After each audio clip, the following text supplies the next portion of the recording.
What's up, everybody? I just had an amazing conversation with Colleen Heidinger, president of 43North. I mean, talk about a successful career, and she's just getting started. I mean, she's always looking for ways to get better. And she talked about everything from how she made the decision to come back to Buffalo, how passionate she is about building Buffalo and making it better every day and having a serious impact on the community that she loves so much.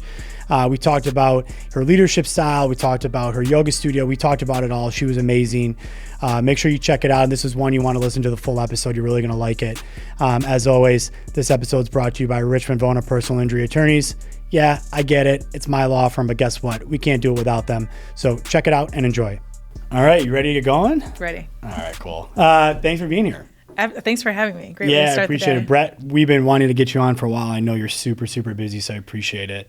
I was trying to think, like, where should I start with her? And I think it would be great to start to talk about, you know, you're from Buffalo, you're Old First Ward, and you're one of, like, I think now more and more people who leave Buffalo, but then make the conscious choice to come back and then are having a real big impact on the community. Can you talk a little bit about maybe venturing outside of Buffalo and kind of what you were doing and what led you to come back? Sure. Yeah, I was very proudly born and raised in the First Ward, and both of my parents are from the same street down there, so extensive amount of family. I graduated from high school like most and felt like I had to leave to be successful. Right. I didn't have any career opportunities here locally, unfortunately. Mm-hmm. And so I went off to college in Boston and then went to New York and went as a typical Babson graduate does, went into management consulting and actually hated it. Okay. Right. So it was like investment banking, accounting, management consulting. And so I went that route and I really hated it. And so a roommate of mine in New York, a bunch of us from Babson lived together in Midtown, and she introduced me to this company that was a German company, family owned, that's in the global media space. And so they ended up hiring me. Wow. And so I fell into this television world, arguably right out of school after the mishap with consulting. And it was one of the best things that ever happened to me. We produced a lot of big name television shows globally, and the team that I worked with was a licensing team, and they made all the money. They exploited all the rights. So from consumer products to live events to the tour to text to vote. We were the first organization to use text to vote with American Idol. Oh, wow.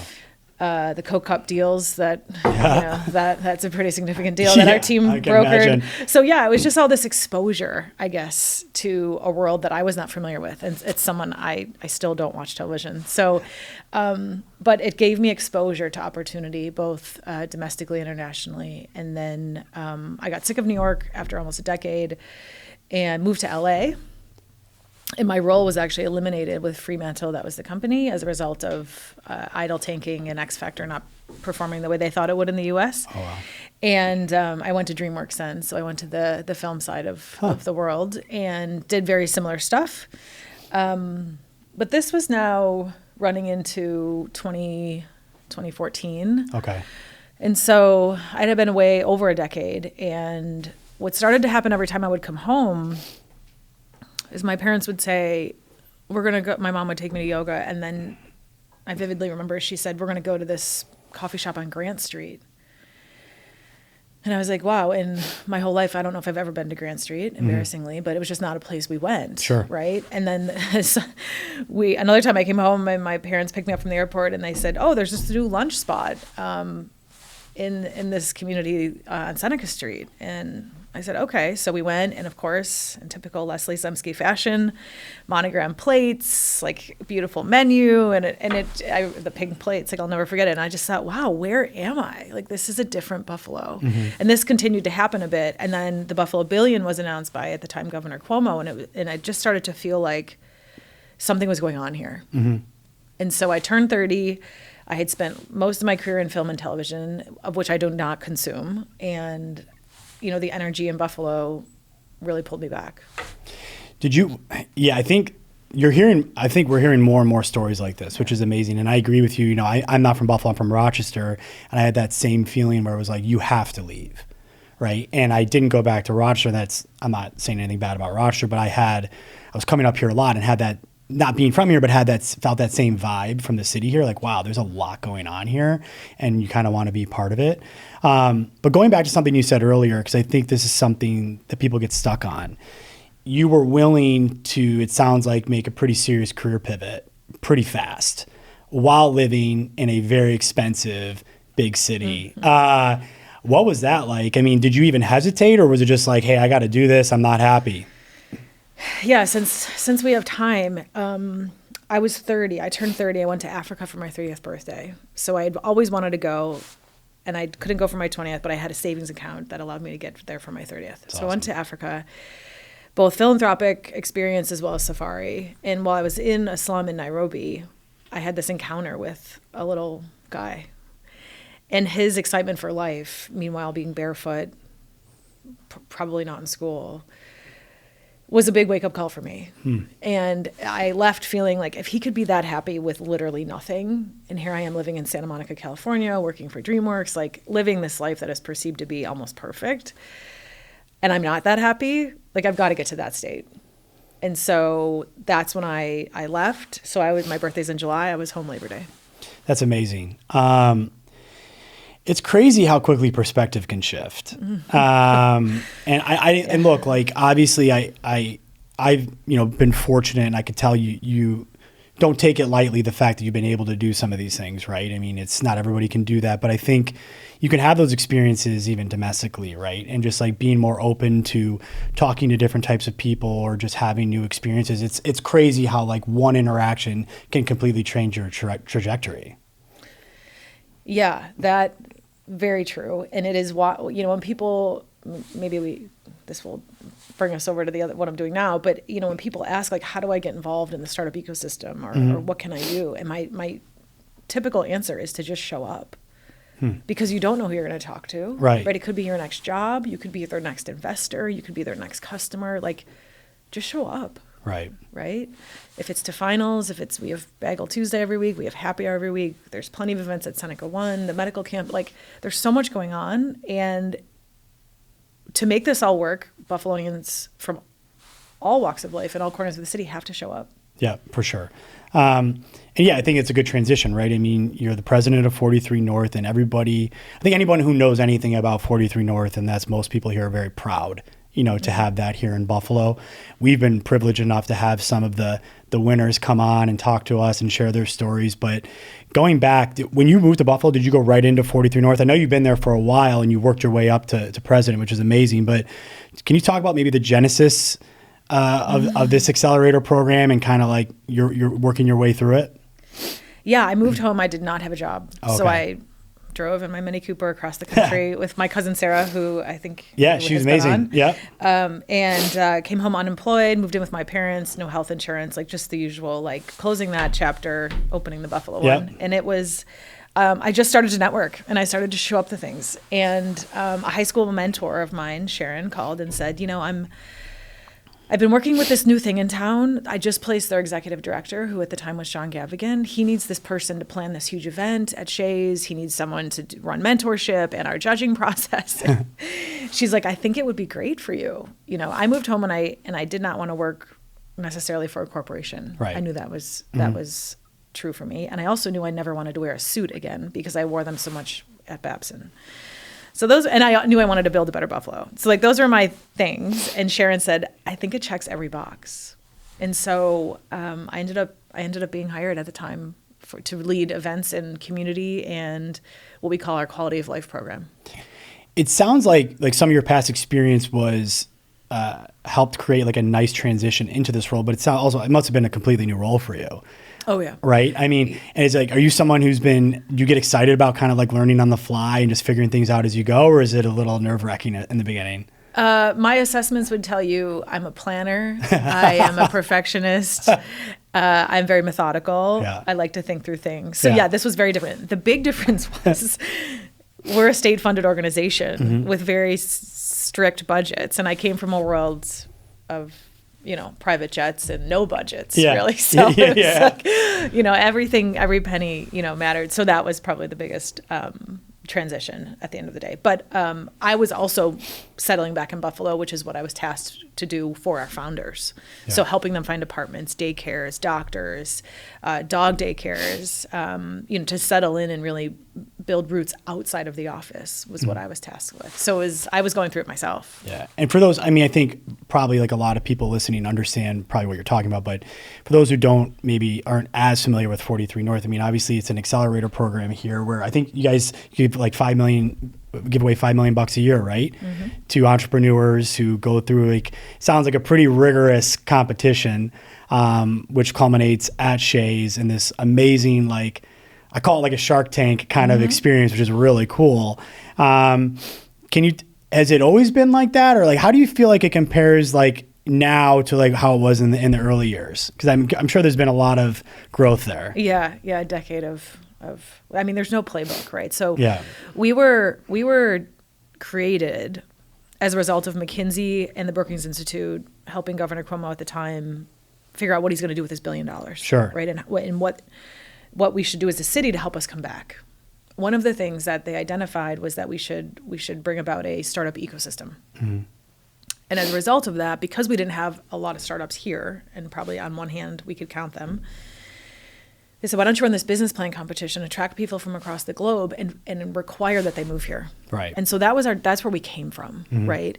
The $5 million is a result of Buffalo 2014, not much going on. We needed a hook, right? And so the investment amount was what attracted at the time. We were getting 10, 12,000 applications from around the world back in the day, right? So we needed that attraction, right, to get people to want to come to Buffalo. Sure. Especially back then. Yeah. So that's where we came from, right? And we were economic development, so we're here, and I'll never forget it. I have a Post-it still on my desk that has the two things I'm tasked with. Create jobs. So bring companies here that will create jobs, and 2, change mindsets. How can we get Buffalonians to be optimistic and understand that something's going on here that they should pay attention to, that they should show up to? And those are really what we're here to do. There's no question you've created jobs, and I believe for sure you've changed mindset. How do you measure that? Because it's one thing to measure, hey, we have these companies, they created this many jobs, it has this type of impact on the community. How do you measure the mindset shift? The more often I hear folks saying I'm coming home. Sure. The more often I hear wherever I am, oh, my son or daughter interviewed with Guidesley or Top Seeds, right? When we think about the number of refugees and that whole community now transformed as a result of all of them that work for Top Seeds, right? So it's not as black and white, For sure, but yeah. I think the more our generation hears that people are coming home and staying and working in startups, right? None of it was not an outlet for our generation to work at a startup. Right. I would argue 12 years ago. Sure. And now, not only our work, but I mean, Odoo has 400 people sitting in downtown Buffalo, Yeah. right? That would be, so I think just the optimism that people have, and not even a true understanding of what it is we do, but the belief that Buffalo is in a better place is really what we're after. For sure. Do you start off each year and say, okay, how am I going to make Buffalo better this year? Or how are we going to change this or that? How do you approach that? Because I think especially at the beginning of the year, we talk to a lot of leaders and a lot of people have different ways of approaching that year. You seem like a very goal-oriented person. Very, yeah. Well, it's, I guess in our selection process, for me, it's actually September. Okay. So, for example, we got 875 applications this past year. Wow. We had 4 rounds of judging and then an investment committee meeting. And then the investment committee picks the top 15 that come to Buffalo. But between that investment committee meeting and finals, I'm on a plane meeting as many of them as I can, right? So you're going to them? Yeah. Oh, wow. I go to their homes. Oh, wow. And all I'm after is their commitment to Buffalo, right? We've done months of diligence. We know the business is strong, right? We understand the purpose of it, their traction, prior investment. It's not, we sit and have coffee or a meal, and I really want to know about, your girlfriend or your dog or your kids, or who you're going to hire in Buffalo, or what organizations have you identified already that you want to work with, right? So it's not necessarily like the flip of the new year, but as we think, when we get into the final stages of the competition, that's where I'm really looking and get excited around, like, who's really going to come and help me build a better Buffalo? Like, Gotcha. Who's really serious about this? Yeah, you're trying to cut through the BS with some people, I'm sure, who are like trying to say all the right things. Exactly. How do you is it like a gut thing for you? How do you do that? Because I think that's something where, I talk to people all the time who run businesses, like, okay, well, like, how do you get through this in an interview with somebody who's saying all the right things, but maybe they don't actually mean it? Like, is it just experience, a gut thing for you? How do you do that? Yeah, I think after 10 years, there's definitely the gut factor. I think, when you sit down and talk to someone face to face, you can learn a lot. Yeah. Right? If all of a sudden the kids aren't coming, or we haven't looked at schools yet, or I want to work with law firms and I can't name a few of them in Western New York. Right? Yeah. I use the word organic a lot. It's like, what's your organic fit for Buffalo, right? Maybe you went to Syracuse. Maybe your grandmother had a house here. Got it. Maybe you spent your summers in, there's so many connections to Buffalo also, like, that you discover in this process. Yeah. But I'm really on behalf of Buffalo. Like, it's exhausting. It's 4 weeks back to back on the road. Meanwhile, planning for finals, like, in our busiest time of the year. But we have brought very, very candid feedback to the finals judges as a result of those meetings. Wow. Yeah, it's probably something you just can't replace. Yeah. Yeah. That's amazing. Yeah. As exhausting as it is, it must be pretty cool. Especially when you see, like, maybe you go into someone's house, you talk to them, you have a good feeling about them, and then you see them win. I mean, I know it's you're kind of just sitting back, letting the judges kind of handle everything, but that's got to be pretty cool. Yeah, no, it is. And there's usually a very big hug on stage for those awesome. that, because I do not make investment decisions. Yeah. My opinion, is considered, but it's those judges on stage, and then the 30 venture capitalists we fly in for the day before, they're really making the decisions. But I certainly, when they ask, can shed light on, what I've experienced. What do you look for, when you're, obviously you're going around these interviews and you're talking about, like, okay, hey, we want to figure out, like, do you actually intend to come here, make a serious impact? You want to be in Buffalo, because that's what we're looking for here. It's not just about, revenue, profit, that type of thing. What do you think, what do you look for in leaders, or what do you think makes great leaders? Is it, because we hear things like passion or, whatever, like, what do you think is most important? For me, and for a startup founder, it's having a personal tie to the purpose of the business. Got it. Yeah. Right. So if it's cancer, if it's dogs, if it's aviation, like, I want to know why that drives you so nuts that you're dedicating your life to finding a solution. Right. Because when shit gets tough, the easier thing to do is throw your hands up, as you well know as a leader. So it's like, how am I going to keep your hands down and keep you committed? Because and I believe it has to be a personal tie to what they're doing. I couldn't agree more. And I think I look at it as two ways, right? So it's, if you're not super passionate about the cause and you only care about the money, like you said, when shit hits a fan, when it's really tough early on, when you're not making any money, like, what's going to drive you to keep pushing? And then I never thought about this. But then when you start to have some success, right? And maybe you start to make some money. Like, what like some people just say, I'm good now, but they haven't actually completed the mission. But it's just, maybe they've starting to make some money and now they can maybe afford a house or do whatever. But it's like, how do you keep going past that? And I think it all comes back to, like, that you have to be super connected to it. Like, this is something you just care so much about. Yeah. I mean, alternatively, is it the right person to lead? Right. Because it's very different to run a 3, 5, 10 person company versus 400. Right. So for some founders, it's actually, the investor might ask that they don't necessarily lead the company, but they step aside and let someone come in that has done it before. Right. But not to say they're still around and need to be, helping through the tough stuff. But as these startups become different companies, as they mature, you often need a different leader. I always think that's so interesting. I've become, like, obsessed with, like, the startup culture, even though, like, we're a law firm, it's very different. But that's one thing that's very different, like, in our world where, and now private equity is kind of changing the landscape with what we do. It's pretty interesting. I'm not going to get into it right now, but traditionally, like, you have to be a lawyer to own a law firm. So, like, you're not going anywhere.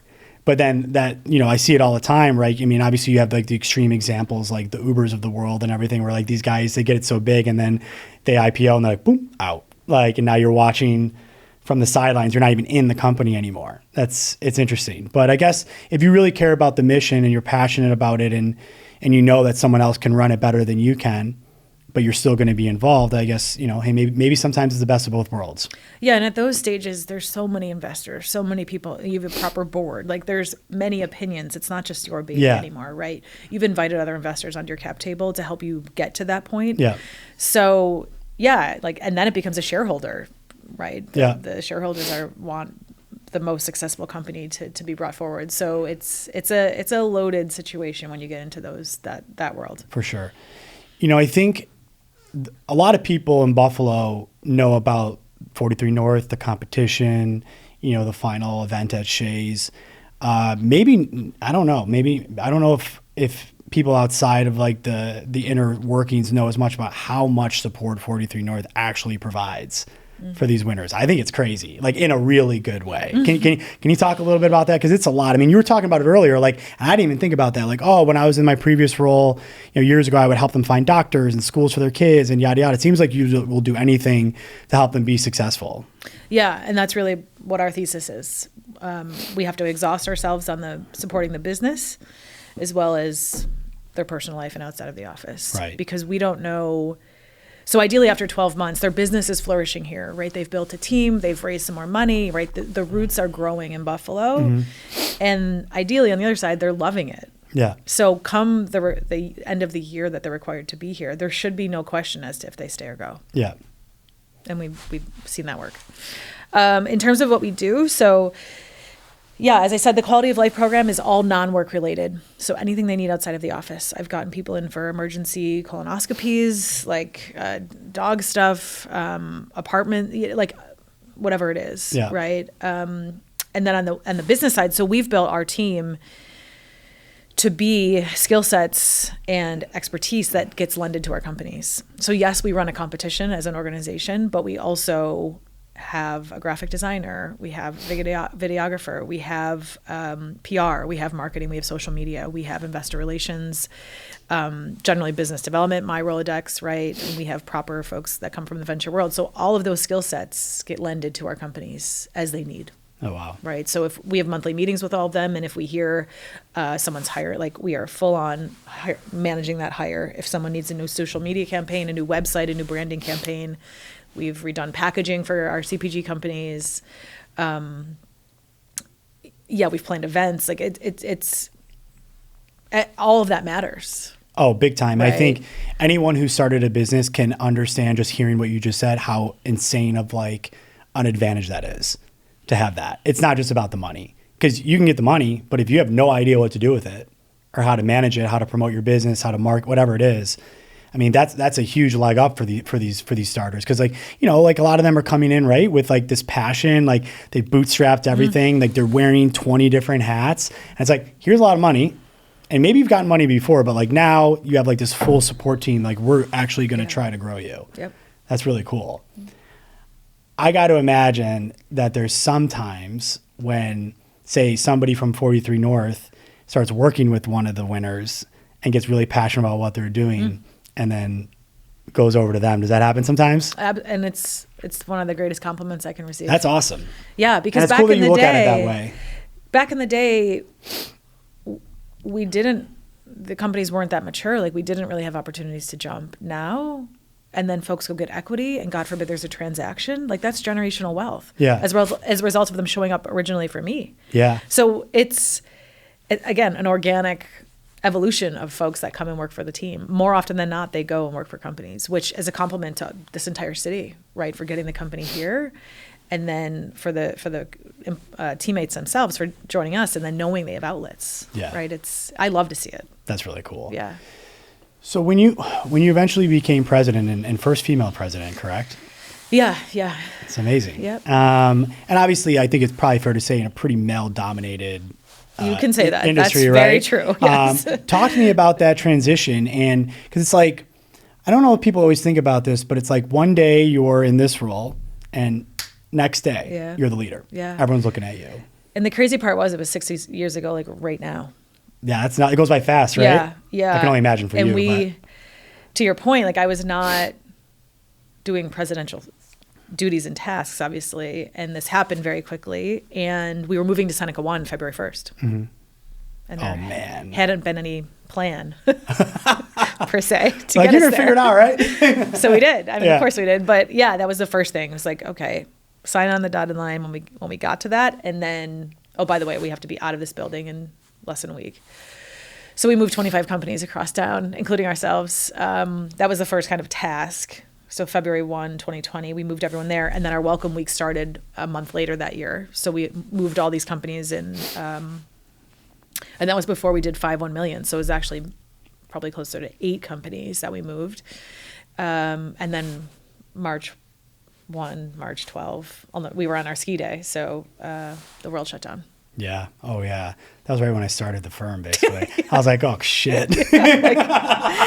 There's no book that Babson had me read that taught you how to lead in a pandemic. Yeah, right? Like, yeah, no I can only playbook. imagine. Not even close to the same situation because we had just started out. There was literally 2 of us. Like, no, 4 of us total. But so, I mean, that must have taught you a lot about being a leader and trying to get everybody on the same page and keep everybody together when no one's together. And that, I think it seems like obviously, right, is a huge part of like we'll call it the business model or the culture where you have everybody in Seneca One, everyone's together, everyone's learning from one another. Then all of a sudden, whoosh, people are out. Yeah. And you're right. It is. We are a in-office organization, right? If we expect our companies to be there, we have to be there. So we do not work from home. Yeah.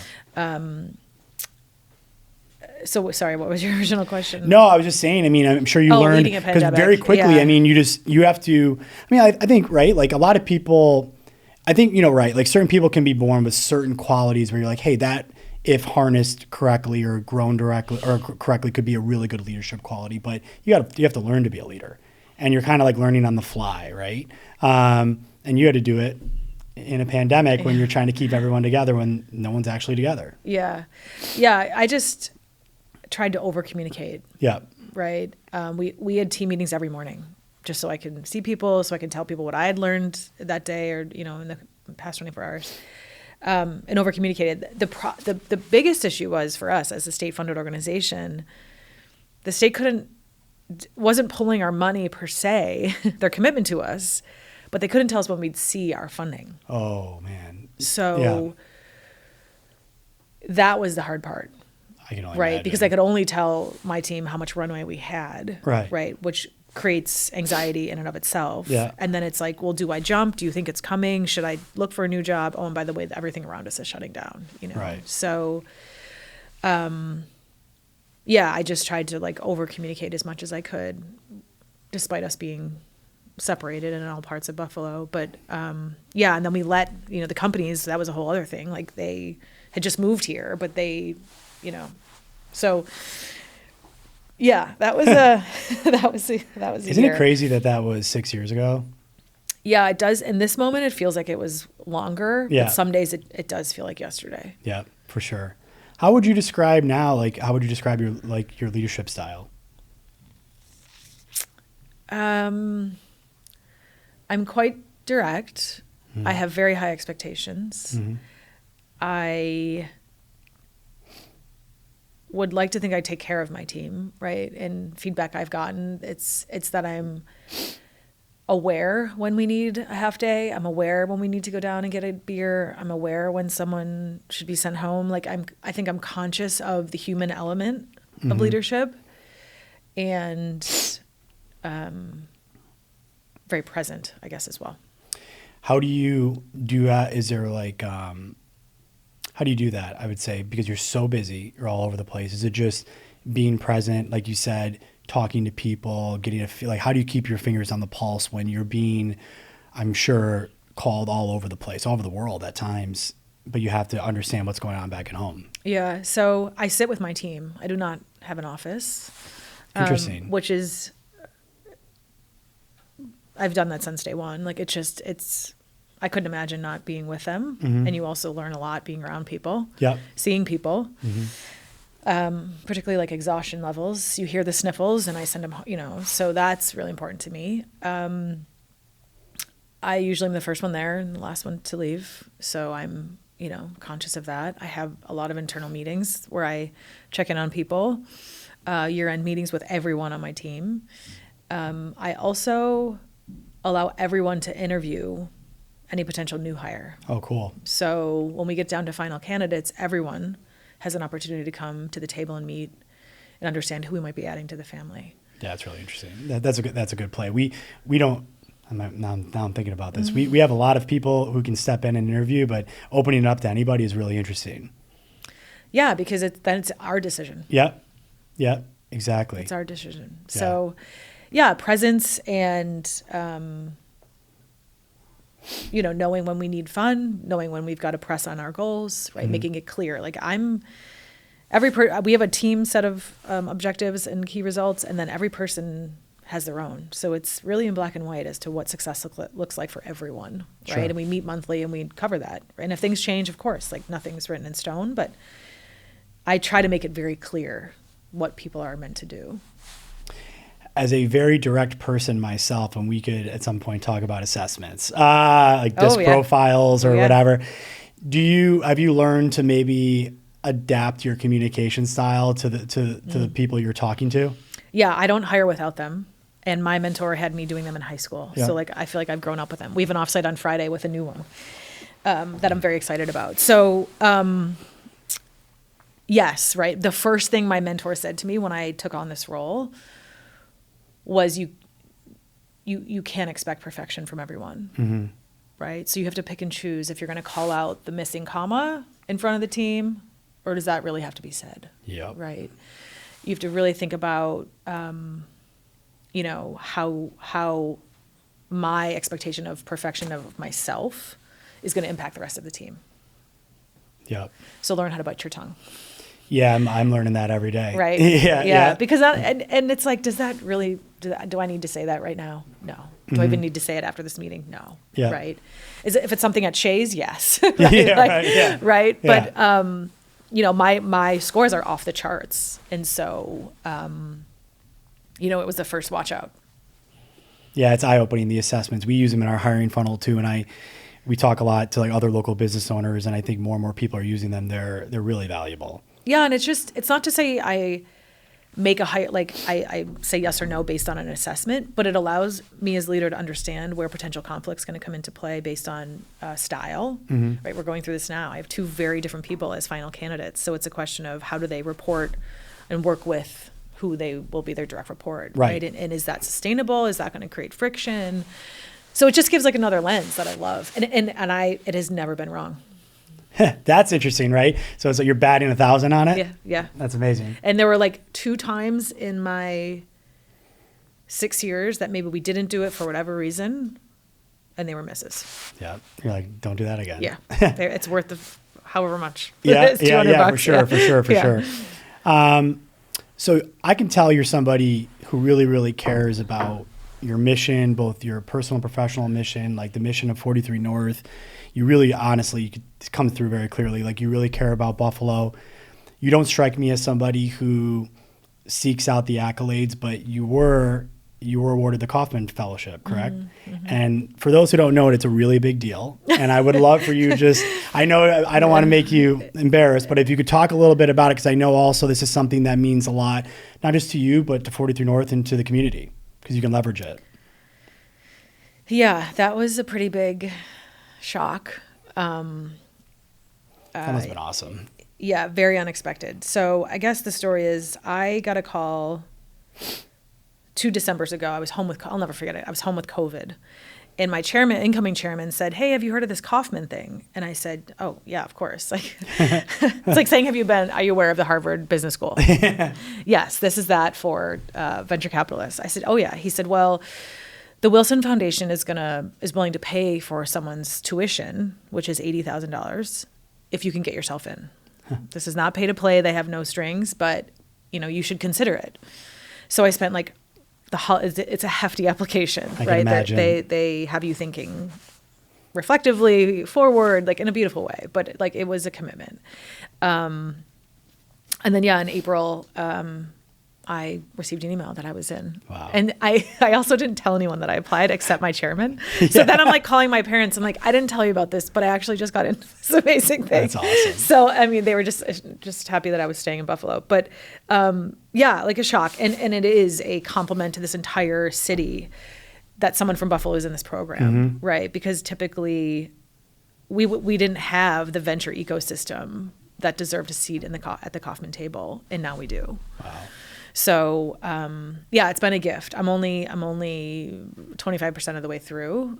I'll be in San Francisco in 2 weeks for a week with them, and then Dubai in April. Wow. To go see what they have going on in their startup ecosystem. So yeah, it's a ton of incredible exposure. These are the who's who of venture on a global basis. You have people coming from all corners of this earth. But at the end of the day, for me, like what I've found, at least in this first portion of it, is that leadership is incredibly difficult, and that everyone always has something not great going on. Yeah, always.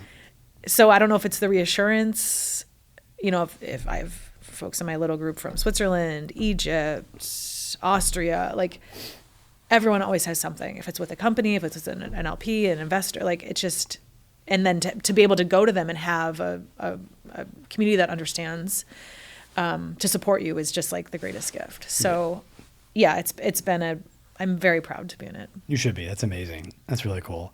So I also want to talk to you a little bit about Space on Seneca. I would love for you to talk about the origin there. And it sounds like yoga is something that's a really big part of your life. And it feels like every amazing leader I talk to has something like this in their life to maybe keep themselves centered or, whatever. So I'd love for you to kind of talk about it. Yeah, I've been doing yoga since I was 14. Before I even went to Nichols, I was doing yoga with a ballet teacher to complement my figure skating. Yoga before it was cool. Yeah. And it has been with me the whole way through, from Boston to New York, LA, and then I moved home. Essentially, it grew out of aggravation. I moved home and I could not find a teacher that I loved as much as I did in the other cities. And I couldn't find a style that was taught here that I couldn't miss.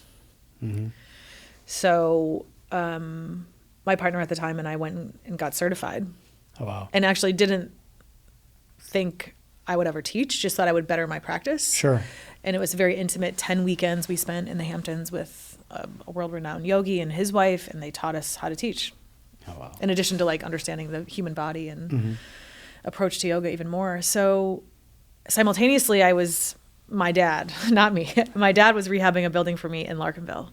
And we were one of the first ones to join Howard and Leslie and the family down here and kind of put roots down. So then all of a sudden I had this first floor commercial space and now this yoga teacher thing. So I kind of felt like I should try. And here we are, over 6 years later. So yeah, it grew out of aggravation. It grew out of just the opportunity I had with my space. And then it's all word of mouth. It's all organic. I don't even have a website. It's just, yeah, it gives me more than I ever give, right? It's the yin to my yang. I get to show up and be very creative, which I don't often get to do in this role, right? As leaders. I'm not painting or, designing logos, but when I show up to yoga, I'm using a whole different side of my brain. So it's a gift. It sounds like it helps you be a better leader and be more focused when you're in that role. Yeah. I feel like everybody needs to have something like that, especially leaders in high stress environments. You need to have something outside of work and to even just to clear your mind briefly so that you can be more present, even if work is your passion, but you can be more present when you're there. Right. And to manage the stress. Yeah. Yeah, for sure. Yeah, not all of us are that great at it. I mean, yeah, that's because people will be like, what's your hobby? I'm like, well, this is it. Yeah, that's not necessarily the best thing. What do you, going back a little bit, what do you think, when you're working with all these founders, what do you think surprises them most about Buffalo? Or maybe what are you most proud? Yeah. Two things that surprise them is the length of the winter. Yeah. It's not the fact it's cold or snowy. Yeah. But in mid-April, when we're standing in the kitchen having a coffee and they're like, is that still ice on the lake? I thought this was supposed to be over. Yeah. Like, yeah. So it's like the fact we're still in jackets in April and May is, but then the summer comes and they're like blown away, right? Yeah. So we make up for it, but like that always surprises folks. Yeah. And then the people by far. It happened again this week. Because, again, I go on the road and I try to talk about how amazing Buffalo is, right? And it's hard to put on a pamphlet or a bullet point like, our people are great. You've got to come and experience it. You've got to come and have people come up to you and say, no, I know someone you should meet, or I want to help you, or would you, like, whatever it is, right? Yeah. So I think the people at the end of the day, because we care, the founders feel that right away. They feel it during finals week. When they're here, right? I can imagine. Because people follow up, people are DMing them on Instagram, people are going up to them at the after party, taking them out all night, saying they saw them in the news. Like, it's just, that doesn't happen in New York. That doesn't happen in San Francisco. And it's because we care at the end of the day. And we care about building a better Buffalo. And I think people understand that these founders are doing that for us, right? They're picking up and moving their lives here for us. Yeah. So I think the love they feel from this community is what makes us really unique.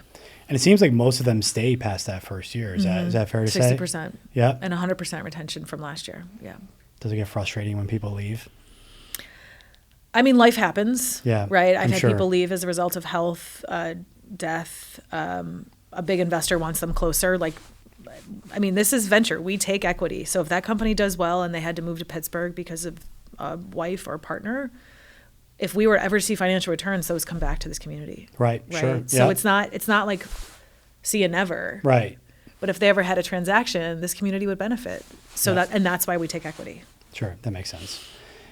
So you, of course, have had a tremendous amount of success in your career at still a very young age. But I find that very successful people also have, maybe some failures that they've learned a lot from. Is there one that maybe stands out in your mind where you're like, wow, that really sucked when it happened, but I'm thankful for it because maybe I wouldn't be who I am or where I am today without it?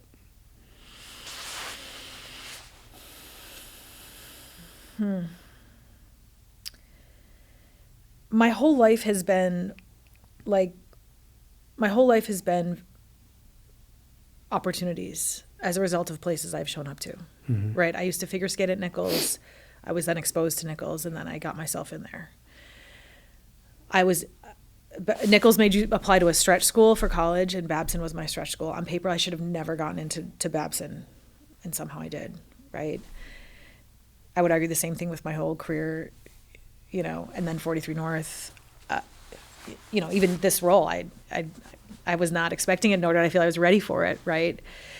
Kaufman, right? And so I think, I don't know, I haven't had any major fuck ups, like where I have to repivot my whole life. Yeah. I'd argue,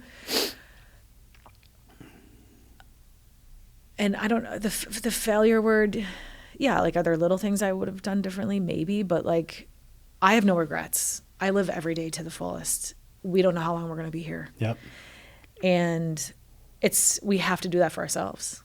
So show up, be proud, take advantage, ask the tough questions, apply to things you never think that you're going to get into because you just never know. Yep.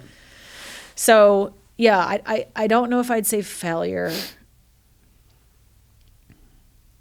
Are there lessons? Absolutely. Right. Like the main one actually is that I wish someone would have sat me down when I took on this role and said, there's always going to be something. Your inbox is never going to be empty. Here's the perfectionist coming in.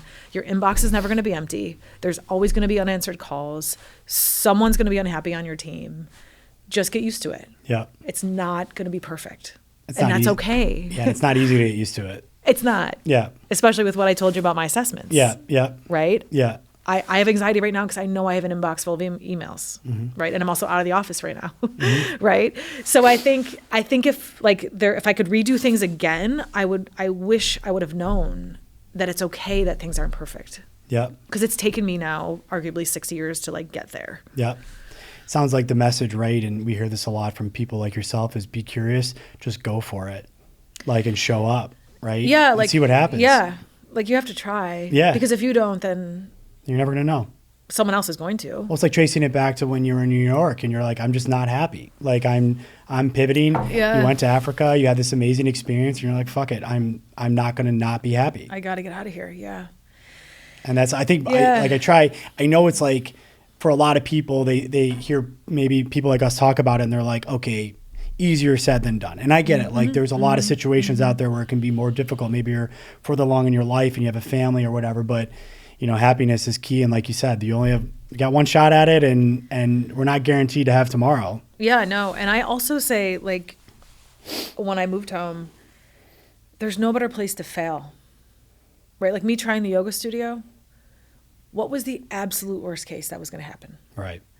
I didn't commit to some lease in the West Village that was like robbed my retirement, Yeah. right? Yeah. I wasn't paying teachers a ton, like it was just me, Yeah. right? So in the absolute worst case, if the yoga studio didn't work out, I could sleep at night, right? And then I had a whole community to catch me for the next thing I did. Right. And I think that is a really, like a blessing of Buffalo, is that because people care, they probably will show up if they know about it. Yep.